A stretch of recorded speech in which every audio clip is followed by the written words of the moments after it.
Blanche et Marcelo, l'enquête. Partie 6. Quand l'amour est enterré. Avant le corps. Il y a des hommes qui aiment et qui n'oublient jamais. Et puis, il y a ceux qui aiment et qui effacent aussitôt le cercueil refermé. Ce qui est étrange dans cette affaire, ce n'est pas la mort, c'est ce qui vient après. Parce que la mort d'un être aimé, ça laisse des traces. Mais dans ce dossier, tout a été nettoyé. Trop propre, trop vite, trop bien. 1. Une stratégie d'effacement administratif. Disparition de l'acte de mariage. Plus aucun document officiel ne prouve l'union entre Marcelo et Blanche. Suppression de l'acte de fiançailles, un document d'engagement formel. Effacé.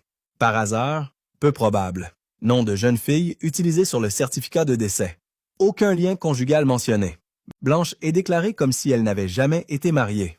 Nom de Marcelo absent du certificat. C'est un ami qui signe. Un employé turc des pompes funèbres, en réalité un inconnu. Une chose est sûre, il ne s'agit pas de maladresse. Il y a là une logique, une volonté, un effacement méthodique. 2. Fiançailles, 3 mois après la mort. Décès de Blanche, juin 2024. Fiançailles ça de Marcelo avec Esther, septembre 2024. Ce n'est pas une rumeur. C'est une révélation de la maquilleuse du couple, présente en septembre pour la cérémonie.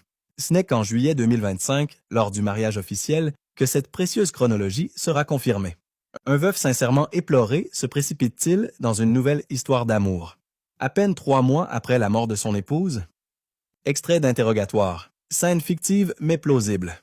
Enquêteur, vous dites avoir été anéanti par la mort de Blanche. Mais 3 mois plus tard, vous étiez déjà fiancé à une autre femme. Marcelo. Oui, la vie continue, vous savez. Enquêteur, bien sûr. Mais vous ne figurez même pas sur son certificat de décès. Vous ne l'avez pas signé. Vous ne l'avez pas reconnu comme votre épouse. Marcelo. C'était compliqué, les autorités locales, la langue. Enquêteur. Pourtant, pour organiser des fiançailles 3 mois plus tard, avec Esther sur Montréal au Canada, là-bas quelque part, ça n'avait pas l'air si compliqué. Un silence. Un regard fuyant. Et tout à coup, l'amour semble moins sincère. 3. Un récit de plus en plus bancal.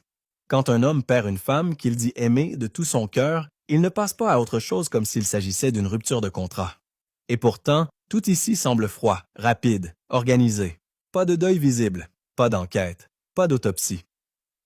Juste une disparition, suivie d'une nouvelle alliance. Et alors, que reste-t-il? Une question brûlante. Pourquoi effacer tout ce qui relie Marcelo à Blanche, s'il n'a rien à cacher? À suivre. La prochaine enquête, partie 7, explorera en profondeur les incohérences administratives, les falsifications potentielles et les conséquences successorales d'une disparition administrative volontaire. Car si Blanche n'existe plus en tant qu'épouse, alors, qui hérite?